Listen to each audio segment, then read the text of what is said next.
Oke, welcome back again to Hatem Podcast. Hari ini gue ditemenin sama cutting gue, Bang Satyagraha. Boleh Halo. kenalan. Gue terakhir kali ketemu lu sebelum hari ini. Kapan? Wah, udah lama banget, Pak.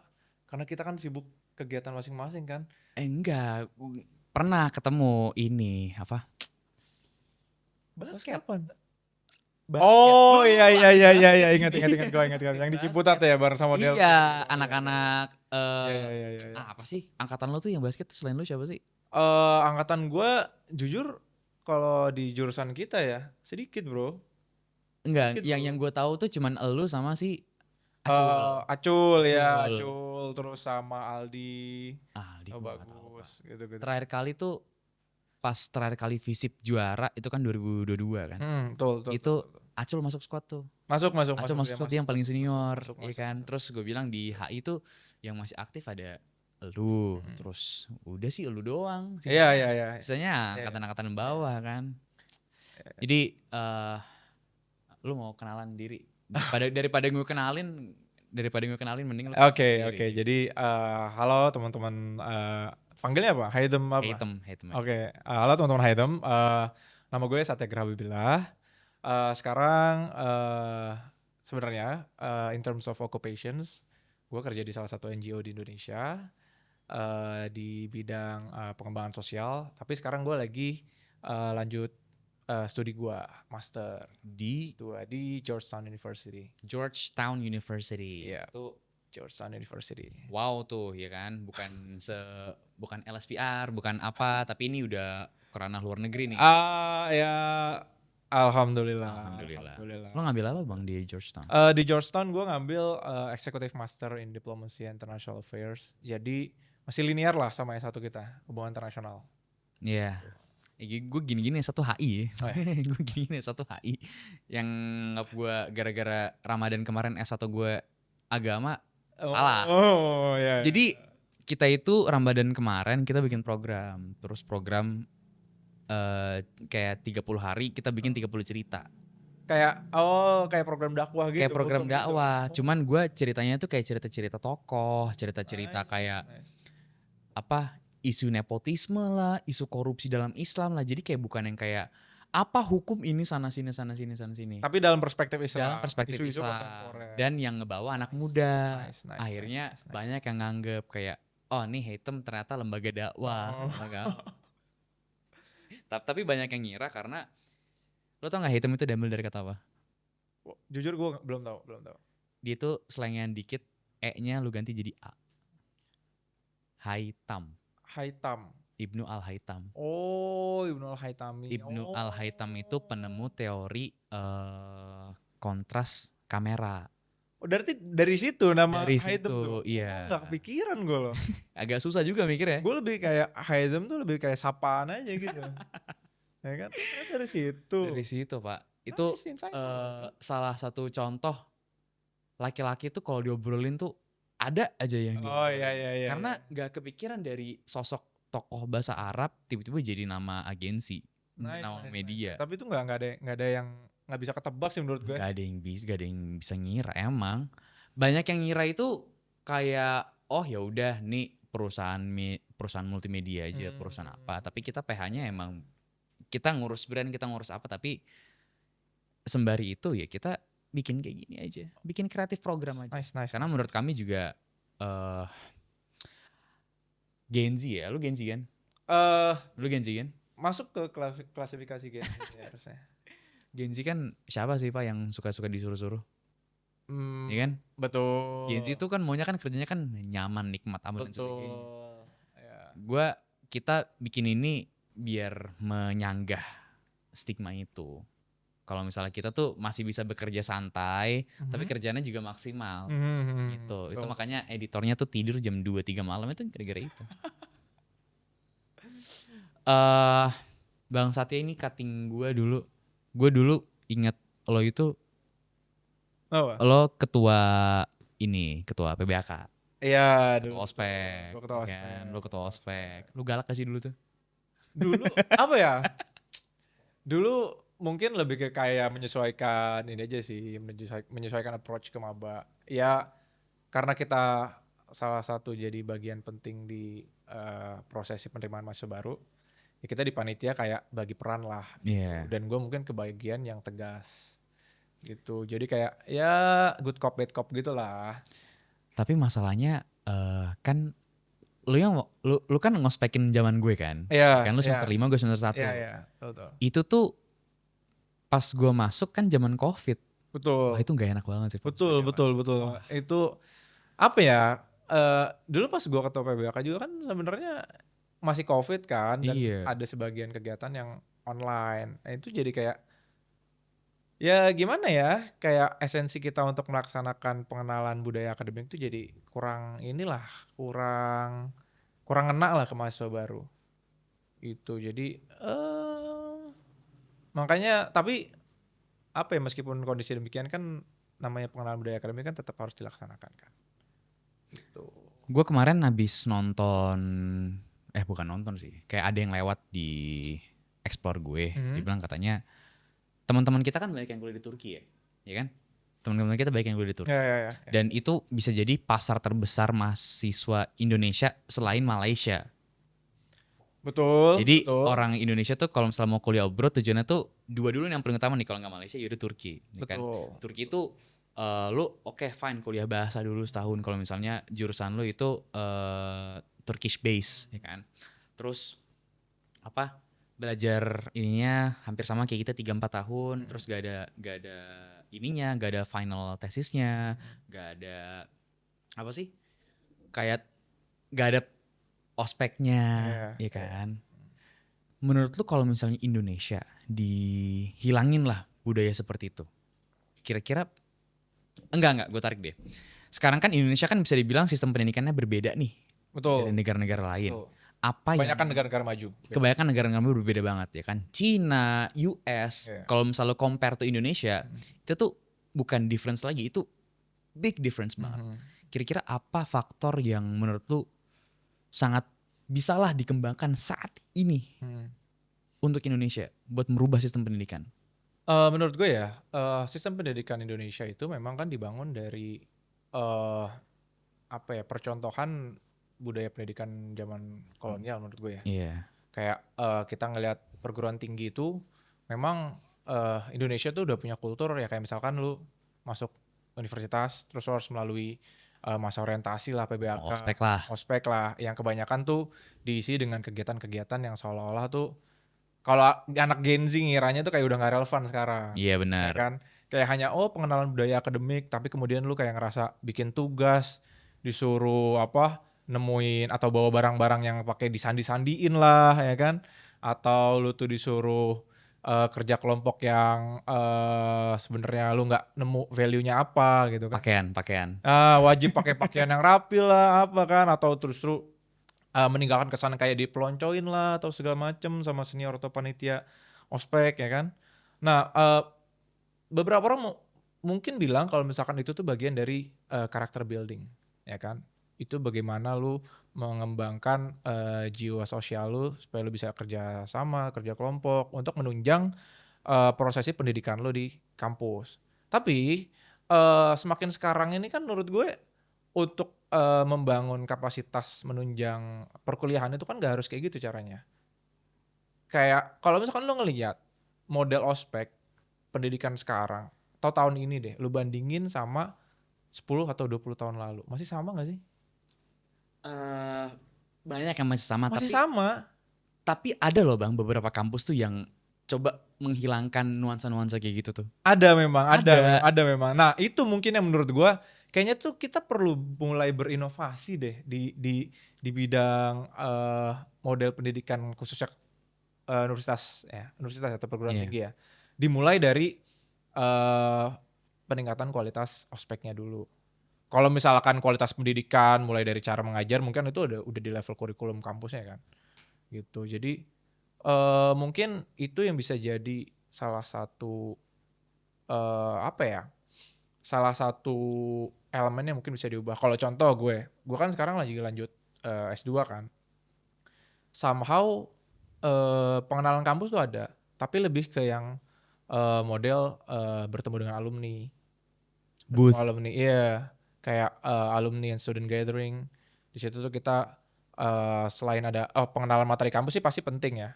Kayak jajaran dekan ini gini staff, fakultas kampus ada apa aja. Tapi ada satu hal yang lebih penting dan yang ingin dibangun.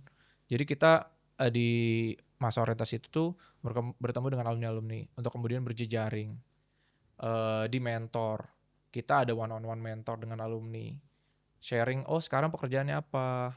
Terus kemudian ada path yang mau dituju nggak, karir selanjutnya apa. Terus itu tuh kemudian jadi salah satu hal yang kepake loh, kebentuk loh jaringannya tuh yang literally budaya kampusnya tuh kelihatan di situ. Ternyata alumni di kampus gue itu banyak bekerja di bidang inilah, banyak bekerja di bidang itulah, dan itu open with welcoming with an open arms, dan menurut gue tuh bisa dicontoh di Indonesia. Bisa banget. Bisa banget. Dan tapi sekarang malah stigma kata alumni di Indonesia Malah itu jelek. merujuk kepada orang-orang yang belum lulus, merujuk Iya, kepada orang-orang iya. yang masih netep tuh di kampus sampai semester 12. Iya. Itu tuh menurut gue yang benar-benar bisa diubah, tapi diubahnya tuh bukan dengan dihapus. Iya, Coba dengan atur tingkatkan dengan hal yang kampus gitu positif. ya. Iya, betul. Gue inget banget itu kata salah satu influencer pendidikan. Dia tuh orang Indonesia tapi kuliah di luar. Dia bilang kayak gini, gue tuh kenapa pengen jadi orang kaya? Karena pendidikan yang baik itu tuh datang dari sekolah-sekolah yang bayarnya mahal. Iya kan? Iya. Gue ambil mungkin kayak gini deh. Orang-orang kaya di Indonesia, gue yakin mereka tuh tujuan utamanya pasti bukan kuliah di kampus kayak UGM, UI. Tapi mau langsung kepada kampus-kampus kayak BINUS, LSPR, terus Prasmul, ya kan? Mungkin kalau misalnya secara akreditasi mungkin masih di bawah lah. Iya. Tapi untuk secara jenjang pendidikan, bukan jenjang pendidikan, secara sistemnya apanya, menurut gue mereka lebih terdevelop lah. LSPR ada ospek gak? Ospeknya kayak ospek kampus negeri gitu. Nah, nih kan beda. Itu menurut gue yang kayak apa ya? Bisalah diubah. Kita nggak ngejudge ya, cuman kayak bener-bener lu tau lah apa yang gue pengen. Iya, betul. Agak susah kalau misalnya kita terlalu berorientasi dengan apa yang udah dilakukan di zaman dahulu, ya kan? Apalagi gue kesel banget kalau misalnya ada orang-orang yang lebih tua yang bilang kayak, zaman gue lebih keras bro. Romantisme masa lalu ya. Aduh, itu gimana ya? Ya itu memang, jadi untuk berprogres kan kita selalu beradaptasi ya. Apalagi di dunia yang dinamis sekarang. Tantangan sekarang khususnya generasi muda kan udah berbeda banget nih sama tantangan yang di zaman generasi-generasi dulu.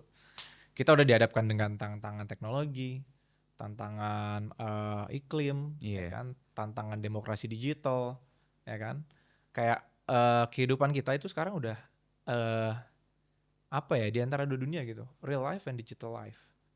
Tapi sayangnya kayak lu bilang tadi, akses kita dalam pendidikan usia pendidikan tinggi untuk approach ke dunia karir ya setelah lulus, itu yang masih nggak ada adaptasi dan inovasi.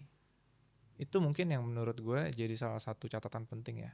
Kayaknya memang untuk menyesuaikan tantangan zaman sekarang perlu ada pengembangan model dan kualitas pendidikan. Policy tentang pendidikan yang udah berjalan nih sampai sekarang nih, misalnya kayak contoh ya MBG, ataupun kayak misalnya kebijakan baru kemarin yang Pak Presiden bilang dia katanya mau pakai uang koruptor buat beli papan tulis ya kalau nggak salah, ya kan, buat beli papan tulis di sekolah-sekolah. Secara persentase, lo kebanyakan pro atau kontra? Gua secara idea, gue pro. Tapi secara eksekusi atau teknis, mungkin perlu diperdebatkan karena menurut gue masih bias. Berarti arguable semuanya ya? Arguable semuanya. Tapi gue ada di impresi bahwa niat pemerintah tuh udah baik. Baik Udah baik banget ya. Niatnya tuh gak ada yang buruk. Udah baik banget dan legal and database-nya tuh menurut gue udah cukup. Tapi di bagian implementasinya, memang kan kebanyakan kan kebijakan publik tuh paling susah ya di level implementasi ya. Dan kebanyakan gagal di situ. Dan menurut gue pemerintah sih dengan misinya yang luar biasa ya, Indonesia Emas 2045 ya kan. Dengan beberapa program prioritasnya, apalagi kalau di sektor pendidikan selain ada MBG, ada juga sekolah unggulan, ya sekolah Garuda, ya kan, Iya. sekolah rakyat. eh Perlu ada catatan di apa ya, di implementasinya. Jangan sampai idenya udah besar nih, tapi ketika implementasi malah jadi nol. Ya kayak kita lihat aja deh MBG, ya kan. Ada yang gue nggak mau jadi political bias gitu ya. Iya. Tapi ada level di implementasi yang perlu diperbaiki, kayak ya MBG ada yang keracunan lah, ya Iya. kan. Walaupun cuman Segala walaupun cuman macem. 1-2 orang, Iya. ya kan, tapi tetap keracunan. Iya. Ya kan, tapi tetap Betul. keracunan, Iya, keracunan, iya. keracunan. Nggak, betul, betul, betul, betul. Lebih gampangnya gini deh. Sekarang kan tadi kan lo bilang kan kebanyakan yang harus dievaluasi itu di bagian implementasinya kan. Hmm. Sedangkan yang ditekan sekarang untuk implementasinya kebanyakan generasi kita yang ditekan, ya kan? Ya, Karena kita sekarang lagi generasi yang sedang menerima, lagi masa transisi lah, ya kan, betul, dari milenial ke kita, betul, ya betul, kan? betul. Menurut lu kita kuat gak sih buat coba menopang transisi itu? eh Gini, harusnya ya, tanggung jawab seolah-olah masa depan Indonesia kan ada di kita ya, Iya, ya kan.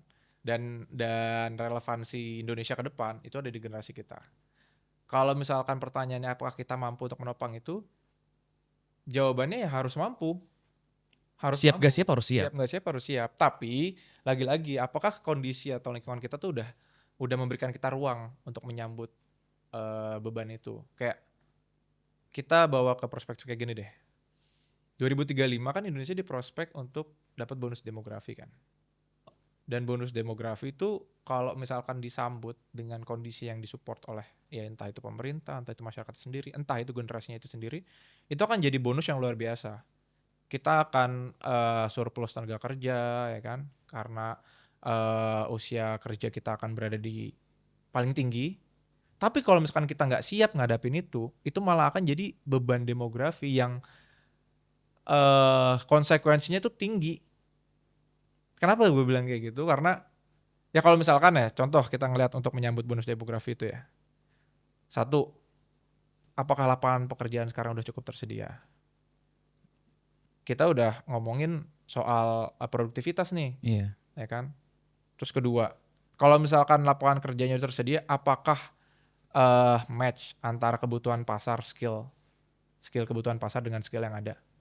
Kebanyakan anak muda, kalau misalkan kita ngeliat di kota-kota besar sih oke, udah pada kuliah semua, udah punya pendidikan di level tinggi lah, perguruan tinggi. Kalau di daerah-daerah, kebanyakan masih ada yang lulusan SMA, SMP, ya kan? Habis itu Bahkan langsung kerja, iya. dan skill setnya hanya skill set yang pekerja menengah ke bawah, hanya ya ibaratnya kerja kasar lah gitu ya, atau kerja non formal, ya kan?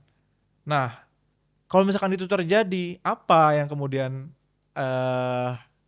maksudnya masa depan Indonesia terus kemudian bakal kayak gimana? Kalau tadi ngomongin itu, gue kepikiran ini. Indonesia negara berkembang ya kan? Iya negara berkembang kan, ya kan? Betul, betul, betul, Berkembang, betul, betul. sedang berproses. Hmm.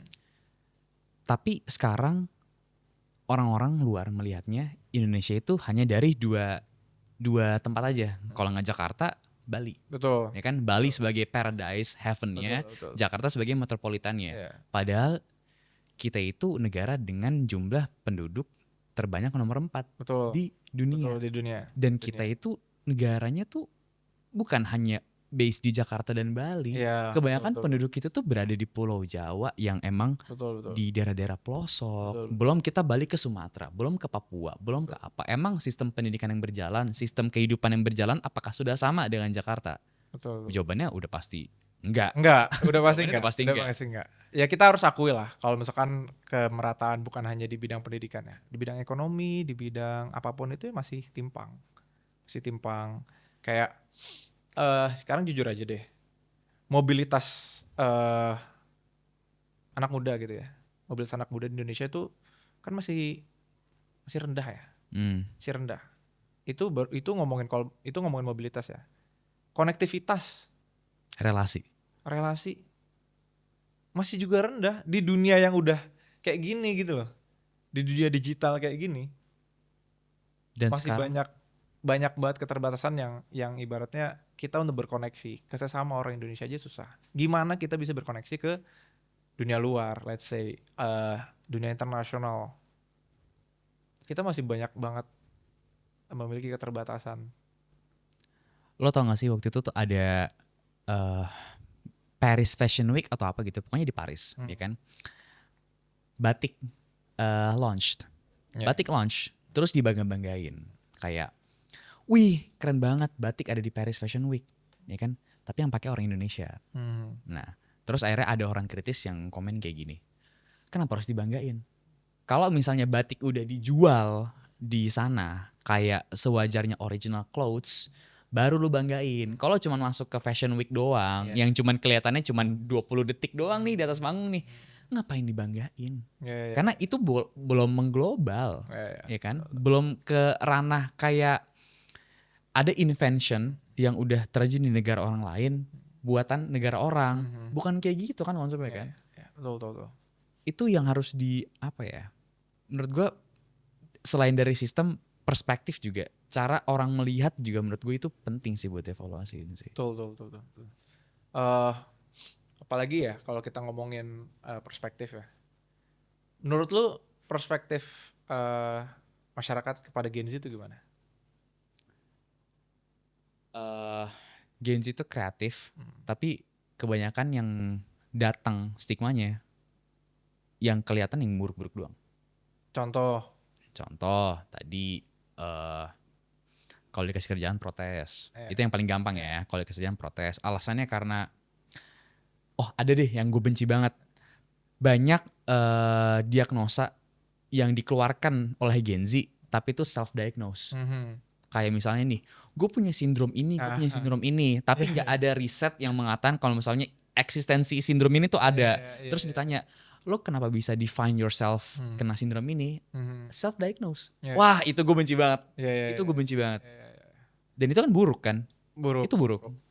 Karena kalau gue boleh jamin ya, kalau misalkan di sektor pekerjaan ya, Gen Z tuh banyak di stigmain nggak bisa komitmen, ya kan? Benar nih. Baru 3 bulan kerja Iya, langsung resign. langsung resign. Terus kemudian vocal, ya kan? Kalau misalkan mereka ada hal yang mereka nggak setuju, mereka akan ngomong dan itu akan direspon dengan ketidakpatuhan, ketidaktaatan apa segala macam gitu ya.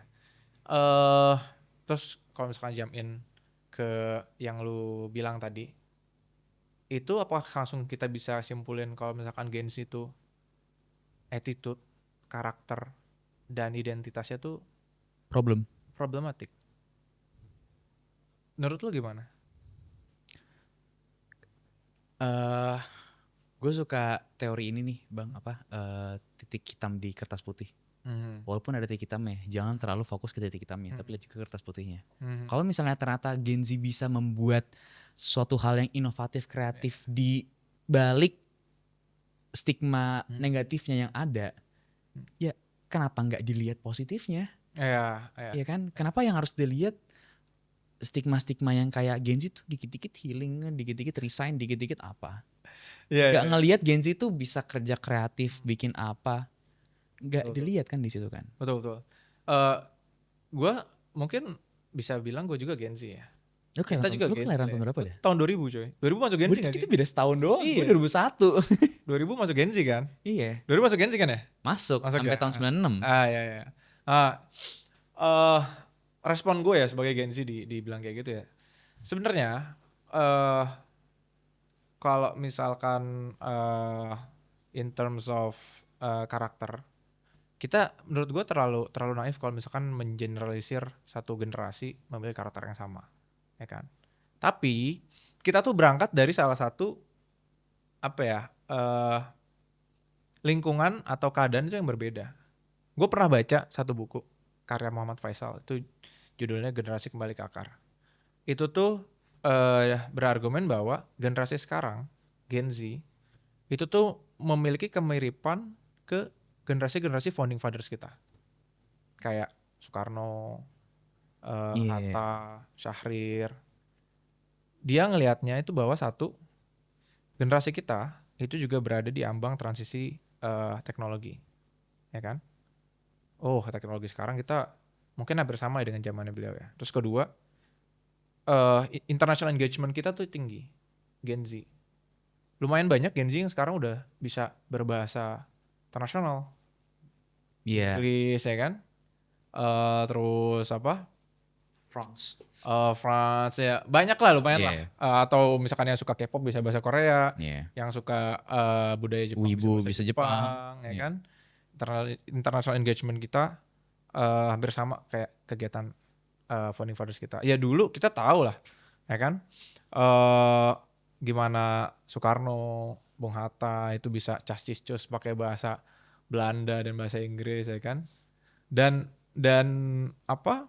Ini menandakan bahwa sebenarnya di balik stigma-stigma negatif itu yang vokal, yang apa, itu justru bisa jadi apa ya? Menjadi penanda bahwasanya apakah mungkin justru generasi yang vokal, generasi yang kritis, itu tuh justru malah lebih baik dari generasi-generasi sebelumnya yang hanya sebet apa ya?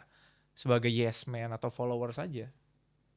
Sebagai employee lah. Iya, sebagai bawahan bukan sebagai atasan. Karena kebanyakan kan justru orang yang vokal, orang yang kritis, orang yang selalu beradaptasi itu kan justru skill set pemimpin gak sih? Dia malah yang cocok jadi bos. Nah, terus kenapa kok malah kayak di devalued gitu? Itu yang menurut gua bisa diperdebatkan gitu, ya kan?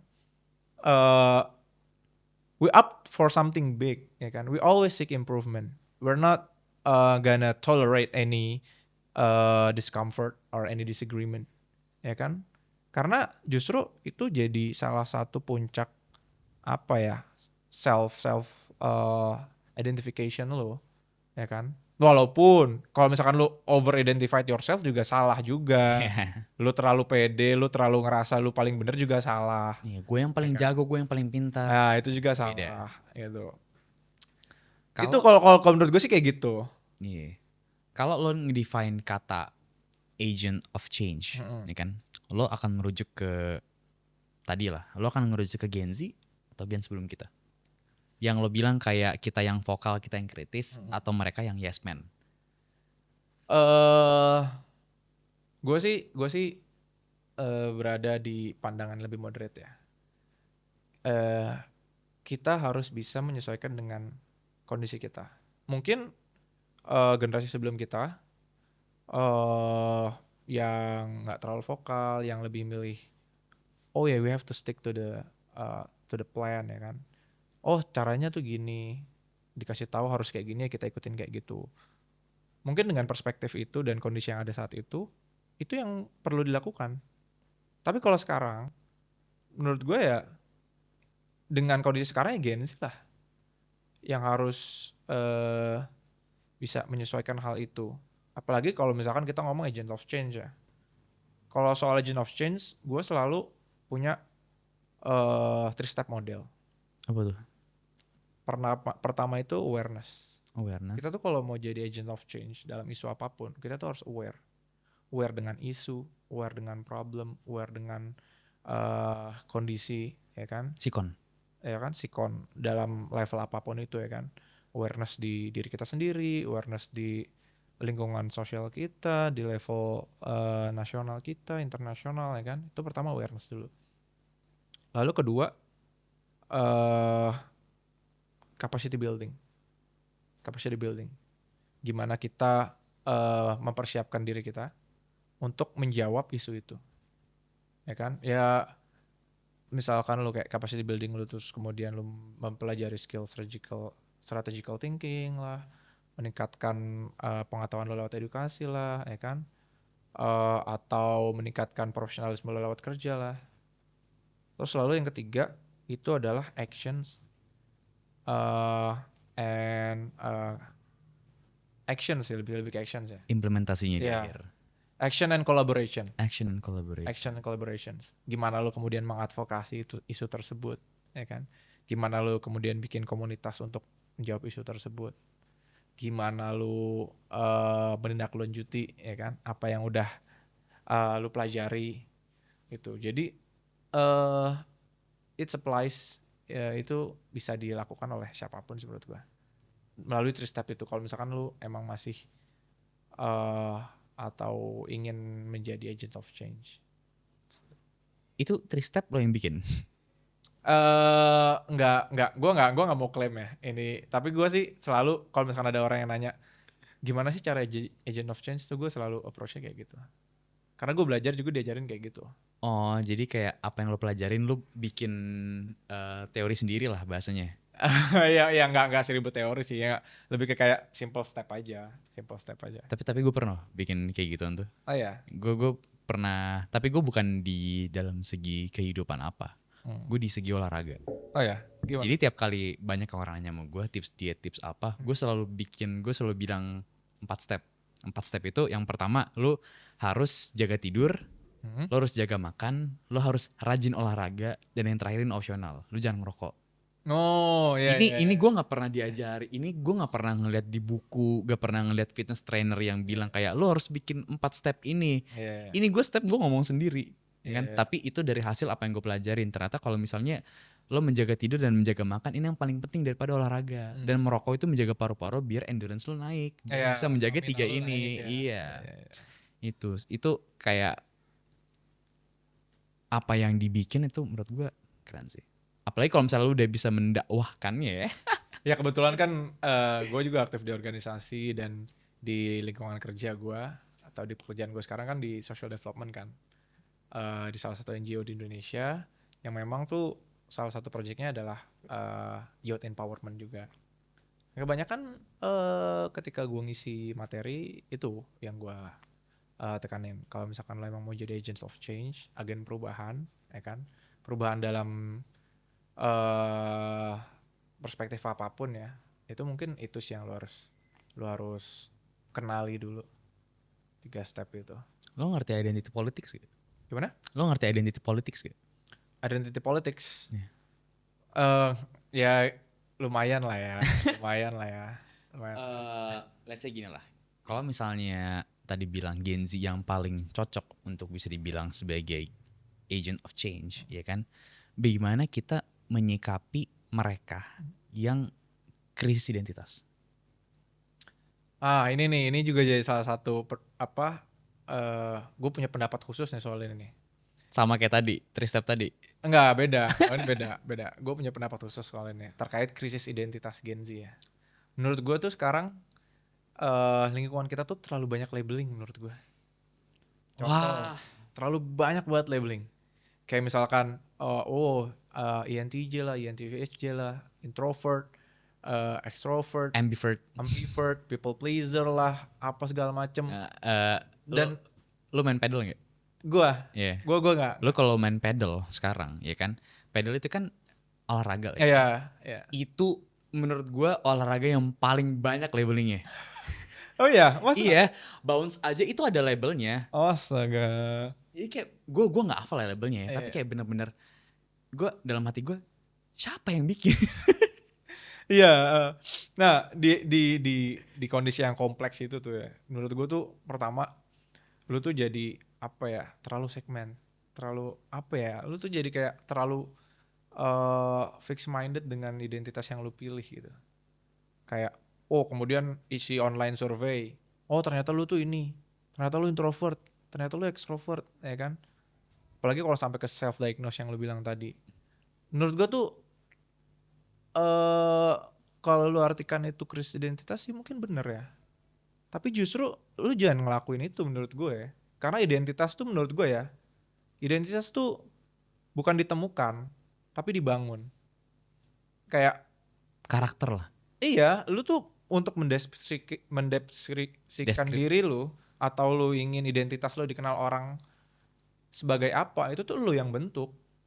Bukan kemudian lu menemukan, gue ini nih, gue introvert nih, gue extrovert nih, enggak. Orang pintar tidak akan bilang dianya pintar, tapi orang mengakui orang lain pintar. Itu jadi kayak identitas tuh kita yang bangun. Lu tuh mau dikenal sebagai apa, gitu loh. Karena identitas tuh kan part of your life ya kan, part of your social life ya kan. Dan lu yang menentukan lu tuh mau dikenal sebagai apa. Menurut gue jangan kemudian lu tuh terlalu joining the trend gitu loh. Itu menurut gue malah nggak bagus buat identitas lu. Kayak gue nggak mengklasifikasikan diri gue sebagai introvert, extrovert, atau gue ambivert Tapi lo di antara tahu lah, dua-duanya. cukup Tapi gue tahu lah, tahu cukup tahu. di lingkungan ini, oh gue perlu untuk introvert. Misalkan kayak, oh gue nggak menyukai nih environmentnya nih. Kayaknya gue lebih kayak pengen dilihat orang introvert aja deh. Gue emang pengen lagi sendiri aja, ya kan. Oh tapi kemudian di lingkungan ini nih kan, yang misalkan let's say pekerjaan yang mengharuskan gue untuk berkomunikasi dengan semua orang, ya gue jadi extrovert Iya. gitu kan. Kalau kemudian membatasi diri gue tuh, gue malah kayak, ya bukan gue itu, kayak gitu sih gue. Masalahnya sekarang itu orang untuk berteman, untuk bersosialisasi aja, itu tuh picky, Nah, iya, ya iya, kan? iya. Mungkin beda cerita kayak zaman dahulu ya yang kita nonton di sinema, movie dan sebagainya kayak apa circle, geng apa dan sebagainya. Tapi Iya. sekarang itu malah pakai identitas itu. Mhm. Untuk yang introvert gak boleh temenan sama yang extrovert.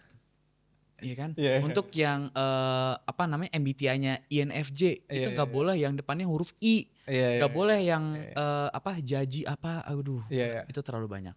Iya, itu yang gue bilang. Jadi kayak uh, it's like we're creating our own silo gitu. Iya. Kita kayak membatasi diri kita untuk kemudian berkomunikasi atau berjejaring ke orang. Mungkin orang bilang kayak itu salah satu jadi cara kita untuk precaution, ya kan? Menjaga diri supaya nggak kemudian kenal ke orang yang salah lah, masuk ke pergaulan yang salah lah. Tapi menurut gue itu terlalu ekstrim sih kalau misalkan sampai segitunya. Karena ya kita kan nggak tahu ya apakah kemudian semua, oh kalau lu mengidentifikasi lu sebagai ekstrovert, terus kalau lu berteman dengan orang introvert terus kemudian orang introvert tuh ternyata orang-orang yang kurang baik semua atau gimana, kan nggak juga. Ya kan? Agak agak gimana ya? Gue emang kehidupan sekarang itu agak aduh bener labelingnya Ah, gue gak kuat. itu yang menurut gua. Dan justru melabelkan diri lo itu menurut gua ya lu krisis identitas. Karena lu harus ngikutin tren, ngikutin klasifikasi orang. Gue tuh dulu punya temen di SMA gue. Dia tuh gue adalah misalnya dua orang pinter nih, Hmm. ya kan dua orang pinter. Kayak ada yang juara satu, ada dua lah. Kayak ada Messi, ada Ronaldo-nya lah. Jadi selalu arguable lah. Who's the greatest, who's the smartest between them, Ya, ya, gitu ya. kan. Tapi dua orang ini tuh punya karakter berbeda. Mhm. Ada orang yang mengakui kalau misalnya gue yang paling pinter, Ya, ya. ya kan. Terus ada juga yang bilang eh, biarkan orang yang menilai Mhm. siapa yang paling pintar, ya kan. Alhasil juga ending-endingnya akan yang humble yang akan menang, Ya, ya kan? ya. Karena jangan sampai lo termakan ego, jangan sampai lo termakan situasi dan kondisi yang apa ya, yang menyelimuti keadaan itu. Ya, ya. Kalau lo ternyata termakan ego dan kalah, lo kalah sama omongan lo sendiri. Ya, betul, betul, betul, betul, betul, betul. Itu Ya, ya. jadi PR banget sih, ya kan? Tapi kalau misalnya kita ngomongin tentang anak-anak muda nih, ya Mhm. kan? Kita kan Gen Z parah nih. Kalau misalnya kita bikin pergerakan masif lah Mhm. buat kayak bersuara, Gen Z tuh harus bikin ini, Gen Z harus bikin ini, jangan sampai kalah apa dan sebagainya, ya kan? Kira-kira pengaruh itu akan signifikan atau enggak? Signifikan banget. Kenapa gue bisa bilang kayak gitu? Coba deh kita lihat apa sih yang terjadi sekarang di dunia ya. Beberapa demonstrasi masif di negara-negara selain Indonesia ya. Itu tuh ada gerakan Gen Z. Contoh misalkan kayak Nepal, Oh ya, ya kan, yang bisa sampai menurunkan rezim. Terus demo di Brazil sekarang yang terkait perubahan iklim, dan di demo-demo yang Gen Z driven. Ya itu impactful banget. Karena menurut gue dengan apa ya, dengan karakter Gen Z yang vokal, yang kritis, yang menyuarakan stance-nya, apa yang dia percayai, memperjuangkan value-nya, itu tuh penting untuk apa ya, membawa satu narasi gitu. Itu penting banget. Impact-nya nggak usah ditanya lagi ketika ibaratnya kalau orang-orang yang vokal ngumpul di satu ruangan yang sama, itu kan jadi salah satu amplifier untuk gerakan tersebut. Dan itu hal yang baik menurut gue. Asalkan narasi yang dibawa juga narasi yang baik-baik. Jangan asbun. Iya, Jangan asbun. jangan asbun gitu. Impactful banget kalau misalkan kemudian Gen Z itu bikin satu gerakan gitu ya dalam satu isu tertentu, itu tuh impactful banget. Sekali ada yang bersuara, Hmm. dan itu stigmanya positif. Itu positif banget. Betul. Tapi sekali negatifnya tuh akan Ah, langsung termakan sama semuanya. betul. Lo tau gak sih Betul. orang yang tahun berapa ya? Zaman Covid kalau nggak salah. Itu demo, Hmm. ya kan? Demo, gue lupa demo apa. Yang Pesangon, lo tuh inget gak sih? Yang masalah Pesangon tuh. Omnibus Law mungkin. Gue lupa demonya tentang apa. Pokoknya 2020, 2021. Itu gue benci banget ketika mahasiswa yang turun, apalagi perempuan, Ya. itu kan. Demo 5%, 95% yang bikin TikTok. Iya, iya, iya, iya. Come on, kenapa? Mhm. Ya kan? Eh Orang-orang tuh udah capek mengeluarkan aspirasi. Ada Betul. yang ingin dikeluarkan biar didengar oleh mereka yang di dalam sana, Betul. ya kan? Tetapi lo masuk ke suasana, masuk ke lingkungan situ dan memanfaatkan situasi Ya. dengan kemauan lo sendiri. Hmm. Itu yang membuat stigma negatif ke Gen Z itu terlalu banyak negatifnya. Ya, ya, ya, ya. Lo pernah demo gak? Gue Yeah. pernah dong. Pernah. Lo pernah diajar Pak Irfan kan? Pernah. Gue inget banget. Irfan Tagalung. Iya, Pak Irfan Ya. tuh pernah bilang kayak gini. "Eh, Siapa yang ikut demo kemarin? Hmm. Saya Pak." Langsung dikasih A. Iya. Langsung dikasih A. Karena dia bilang katanya untuk mengeluarkan aspirasi sebagai mahasiswa itu tuh nilai plus. Betul. Apalagi di Indonesia. Hmm. Wah. Lo demo Eh, tentang apa tuh waktu itu? Wah, gue banyak karena gue nggak apa ya. Mungkin gue bisa dibilang aktivis juga sih. Jadi dulu pas gue masih mahasiswa tuh selain gue aktif di pembelajaran dan organisasi kampus, gue juga kan sering kan mengawal isu-isu kayak misalkan dulu tuh Omnibus Law, RUU KPK, terus RUU KUHP yang baru-baru Yang ini baru-baru kemarin. Lo diserahin. turun kemarin? Alhamdulillah turun karena gue berada di eh, apa ya, posisi bahwa ketika apa ya, mungkin di setiap demo yang gue lakuin itu tuh nggak berdampak sama diri gue secara langsung. Kayak misalkan RUU Omnibus Law, kebanyakan kan yang di apa ya, yang dizolimi kan kaum kaum buruh. Gue sih mungkin nggak akan terdampak secara langsung soal itu. Tapi kemudian kita sebagai mahasiswa, kaum yang terdidik, yang memiliki academic base, pengetahuan yang lebih tinggi lah mungkin ya. Kalau kita aja udah oke dengan situasi yang kayak gitu, gimana ke orang-orang lain yang terdampak secara langsung gitu loh. Kayak we speak for not for ourselves gitu. Karena gue believe gue ingin posisiin gue sebagai agent of change lagi-lagi. Kita tuh bergerak sebagai apa ya, sebagai orang-orang yang memperjuangkan bukan hanya hak-hak kita tapi juga hak orang lain. Dan the essence of being a scholar, orang yang terdidik tuh untuk itu. Jadi ketika waktu itu gue demo di beberapa hal ya, untuk RKUHP lah, RUU KPK lah, Omnibus Law lah. Pertama gue udah aware dengan isu yang ada. Oh, pemerintah tuh harusnya nggak kayak gini loh. Kalau misalkan lo kayak gini, kalau misalkan undang-undang yang dirancang tuh kayak gini, lo akan mencederai beberapa uh, warga negara Indonesia juga loh, ya kan. Terus kemudian gue capacity building, ya kan. Kalau misalkan menuju ke step gue yang tadi, oh gue ikut kajian, gue ikut uh, komunitas yang membedah soal undang-undang tersebut. Gue cari tahu dulu nih, bener nggak nih kira-kira kayak gini. Oh ternyata bener. Ya terus Riset yang gue lah, lakukan riset. adalah, iya riset dong. Terus yang waktu itu gue lakukan adalah, oh yaudah kita harus bikin bangun gerakan, kita nggak bisa diam aja.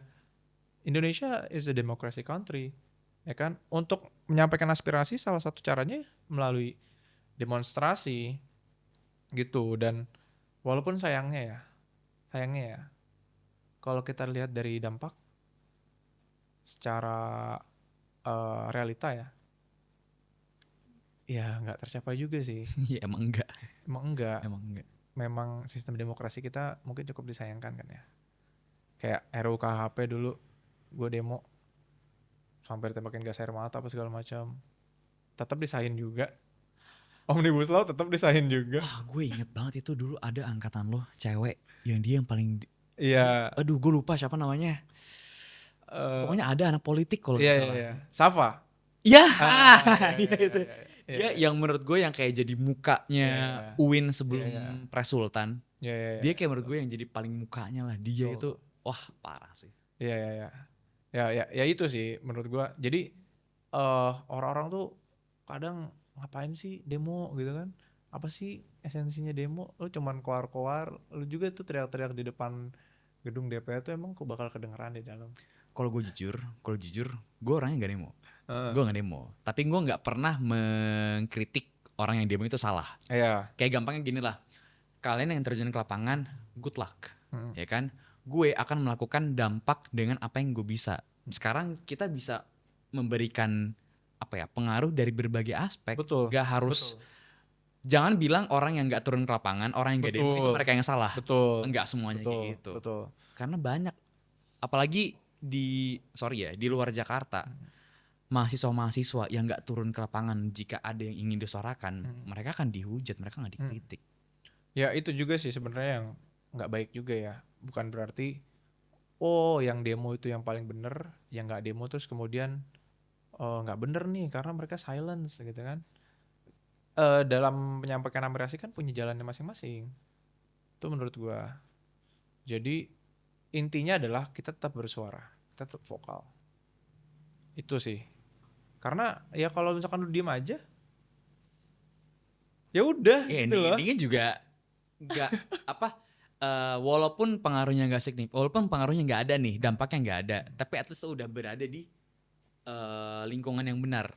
Tuh. Gue suka banget ini diplomasi boykot kemarin yang konflik pasca 11 Oktober atau November gue lupa yang Israel. Oh, Kan 7 Oktober. itu kan mulai boykot ya kan. Ada salah satu ustadz di Indonesia dia bilang kayak gini. Mungkin hampir sama persepsinya kayak lu. Boykot itu tidak akan berpengaruh kepada kita sebagai masyarakat tinggal di sini. Tetapi pengaruh yang kita keluarkan itu tuh hanya mengklaim kita berada di jalan yang benar. Tuh. Ya kan? Kita ngeboikot ini udah berarti intinya kita Iya. tidak mendukung mereka yang melakukan act of terrorism itu. Iya. We're on the right side of history lah. Betul. Walaupun nggak berpengaruh. Dan for some people it's important. penting gitu karena jump in ke soal boykot itu ya. Mungkin banyak orang juga yang mendiskreditkan kan ya. Boykot tuh nggak berdampak apa segala macam. Tapi bagi kita yang punya sense of kepedulian, ya kan, yang memang punya pendapat terkait isu tersebut, it's okay for you to take actions by boycotting, it's okay. Bukan di dampak atau enggaknya, tapi lebih kayak, iya menurut lo itu yang benar, menurut lo itu yang harus dilakukan, ya udah. Udah dewasa lah. No Iya. difference between what's the right and what's the wrong Yeah, gitu. that's the point. So gue nggak ngeliat gitu jadi sebuah anomali sih. Salah satu franchise di Indonesia yang diboykot yang besar-besaran. Yeah. Dia kan pernah bikin statement pasca diboykot. Gue malah bilang kayak gini. Gue malah ngeboykot lu bukan gara-gara lo mendukung mereka, tetapi gara-gara makanan lu gak enak aja. Gue sampai bilang kayak gitu. Saking gue maunya kayak pengen ngomong ke mereka ya, maaf agak kasar ya. Gue pengen ngomong ke mereka, mampus. Ya kan? Lu rasain lo sekarang ya kan. Itu karena dampak kecil yang lo lakuin, tapi itu sangat berpengaruh sama mereka. Betul. Dan boykot kan nggak harus political base nggak sih? Boykot kan sama aja kayak preferensi pribadi. Kalau lu nggak mau pakai produknya ya udah. Pakai akal sehat aja lah. Kalau nggak usah jadi repot gitu. Kalau lu ini ya apa? gak bisa hidup satu hari tanpa kopi? Enggak juga sih. Enggak juga. Berarti belum addict ya? Belum. Gue selalu menjauhi diri gue dari ketergantungan. Oh iya. Ya. Kalau gue iya. Lo harus Kalau gue iya. harus kopi ya. Tapi bahasanya gara-gara gue minum kopi itu, gue nggak mau bilang kayak bahasa yang mainstream ya, biar gue bangun ya. Kan kopi kan itu kafein kan, buat bikin kita activated, Betul. ya kan. Kalau gue malah bilangnya, gue minum kopi ya udah karena gue suka, ya kan. Bukan karena gue harus minum ini karena gue tidurnya jam segini, gue harus bangun sini. Enggak, gue minum kopi ya karena gue suka. Dan mungkin itu membantu pencernaan lah, membantu apalah. Walaupun orang-orang medical sana bilang kayaknya, aduh lu minum kopi nggak sehat. Iya, nggak bagus juga. Iya, nggak bagus juga. Tapi kalau misalnya gue sambilkan dengan kehidupan gue yang sekarang, gue lari pagi, gue tetap nge-gym di sore hari sebelum kerja lagi di malam, ya kan. Gue minum kopi kayaknya sosok aja. Fine aja gitu. Iya, fine aja. Beda cerita kayak mereka yang bilang kopi gue ini terbest, apa dan sebagainya. Lu nggak akan gue beli lu. Nggak akan gue beli. Nggak akan gue beli. Ini agak apa ya? Agak emang apa ya bahasanya? Kompleks lah. Apa yang sedang terjadi di dunia sekarang. Kita kemarin bikin podcast yang tentang ini gak sih? Yang apa tuh? Pasca demo kemarin. Pasca demo kemarin kita bikin podcast itu gue ngambil perspektif. Gue sebagai host ya kan. Terus 2 temen kita yang jadi narasumber. Itu satu jadi pegawai anggota, bukan jadi anggota ya, jadi kayak staf anggota. Satu lagi jadi ini apa, politik analis gitu. Demo yang DPR kemarin. Keluarlah suara-suaranya, kayak benar-benar apa yang gua nggak tahu, apa yang nggak terfikirkan lah sebelumnya. Itu yang menurut gua orang yang nggak sering muncul di depan kamera sana, ya kan, semuanya itu punya pemikiran masing-masing. Betul. Ya kan. Betul. Harus dibangun, harus dikasih wadah. Kalau misalnya mereka nggak aktif, kalau misalnya mereka nggak apa, suara mereka nggak akan kedengeran. Betul. Ya kalau misalkan lu punya pendapat dan lu nggak utarakan ya, itu pendapat itu hanya akan didengar oleh lu aja, hanya berkeliling di kepala lu aja. Apalagi dalam satu narasi gitu kan, udah pasti ada pro dan kontra gitu ya. Tapi pertama, narasi itu harus didengar dulu sama semua orang, sama banyak orang, untuk kemudian society bisa milih, oh ini bener nggak sih, oh ini enggak nggak sih, gitu. Apalagi kalau misalkan di isu-isu yang black and white, right or wrong, ya kan, itu tuh menurut gue ya, everyone has a voice. Ya demokrasi ya, cara yang paling gampang ya lo bersuara. Betul. Ya kan? Betul. Jangan sampai diam, jangan sampai lo vakum. Maka vokal itulah yang harus dimanfaatkan sebagai kita yang emang kerjanya dikit-dikit kritis. Betul. Dikit-dikit apa. Coba stigma yang tadi tuh, yang Gen Z dikit-dikit healing, dikit-dikit resign, dikit-dikit apa, coba diganti gitu loh dengan tadi yang lo bilang, Gen Z dikit-dikit kritis, dikit-dikit vokal, dikit-dikit bersuara. Kan kesannya kan lebih kayak, wih generasi gue generasi pinter nih. Bangun gitu. Iya. Dan memang harusnya kayak gitu. Harusnya kayak gitu. Gue ngasih contoh pengalaman dikit ya. Kan tadi kan gue bilang kerjaan. Kerjaan gue kan kampanye di daerah Jakarta Utara, kampanye project, nih kan. Ternyata pas gue kampanye bikin program kreatif itu, anak-anak Gen Alpha yang menjadi sasaran gue, sasaran kampanye gue, mereka nggak melihat program yang gue bikin, tapi mereka malah tertarik dengan kehidupan gue yang bisa apa sih, yang gue bisa menyimbangkan. Gue lari pagi dan nge-gym juga sore hari, tapi gue kerja juga dari pagi, siang, sore, malam, ya kan. Gue tetap bisa tidur siang hari, gue tetap bisa bangun jam 4 subuh, ya kan. Mereka lebih tertarik, mereka bertanya tentang apa, kayak kalau misalnya gue nggak bersuara tentang kehidupan rutinitas gue, mereka nggak akan tahu dan mereka nggak akan mencontohi hal tersebut, ya kan. Gue berani bilang apa yang gue lakukan itu hal yang baik lah, hal yang positif lah. Dan gue pengen memberikan impact tersebut lah kepada mereka. Contoh lah, biar lu kehidupan lu itu abis sekolah bukan ke warkop ngerokok nongkrong, Iya, tetapi abis sekolah tuh lu cari relasi, lo bangun kegiatan di betul, situ, betul. join the community, Iya, ya betul, kan? betul. Lo be the agents of change. Biar apa ya? Apa wadah yang paling gampang lah bagi Gen Z untuk coba bersuara lah sekarang? Social media. Social media platform itu ganas, tapi sekali positif lo positif banget. Itu. Jadi ya thanks to technology ya. Kita udah berada di spektrum yang udah ada namanya dunia digital. Yang salah satunya diisi oleh social media.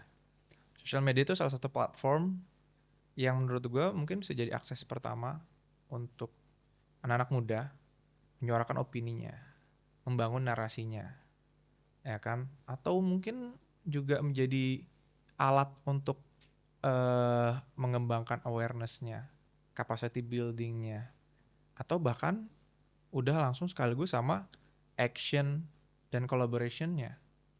It's all in one package lah. Tapi lagi-lagi gue selalu memberitahu ya di beberapa forum tuh kalau social media itu kayak pisau bermata dua lah.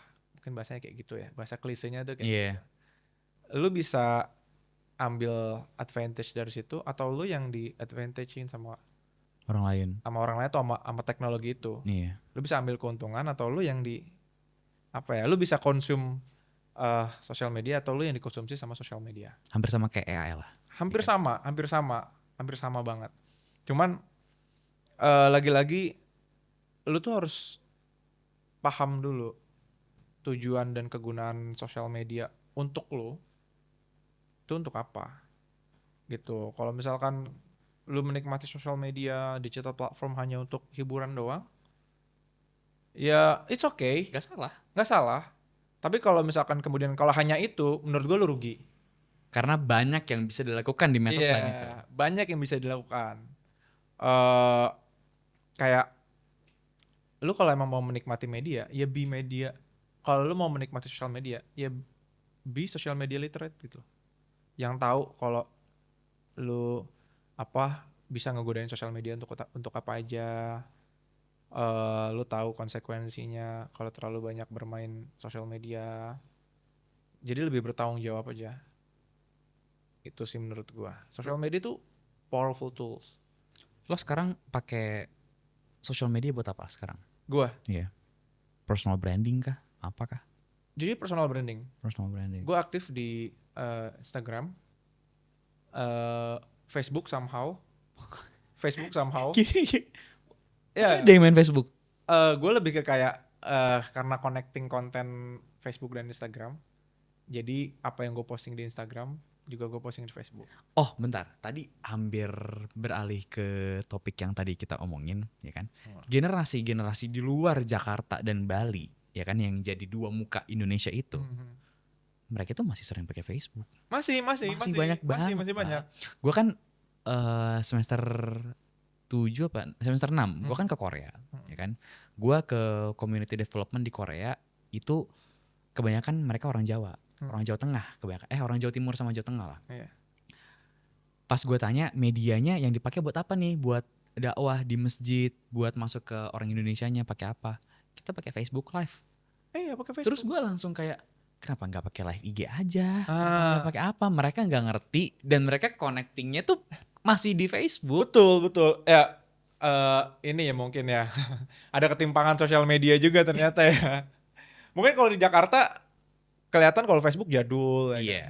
Facebook tuh untuk generasi-generasi sebelumnya lah ya kan, yang masih main sosmed tuh hanya posting di timeline, bikin status apa segala macem ya kan. Padahal zaman kita kecil dulu tuh main Facebook itu, wah lo keren banget.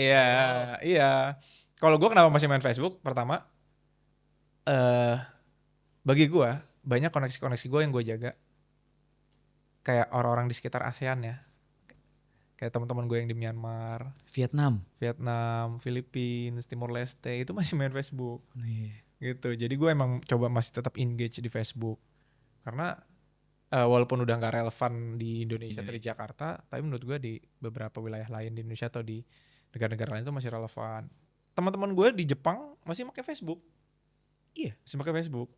Jadi gue kalau berkoneksi sama mereka, ya pakai Facebook gitu. Medsos itu algoritmanya beda-beda di mana. Iya betul, Iya kan? betul beda-beda. Indonesia Sama pakai WhatsApp apa. iya sosmed yang gue punya juga LinkedIn sih. Wah, LinkedIn itu LinkedIn. professional word itu berguna banget. Iya LinkedIn tuh gue. Gue baru nyadar ketika gue semester akhir kuliah dan gue nyesel di awal-awal kuliah gue nggak menggunakan LinkedIn gue secara maksimal. Gue nyesel banget. Gue baru sekarang gue gunain maksimal tuh. Itu LinkedIn juga jadi salah satu platform yang cukup penting bagi gue karena selain untuk menjaga relasi profesional ya sama up to date dengan personal branding sih. Oke, gila udah sejam kita ngobrol, lama banget.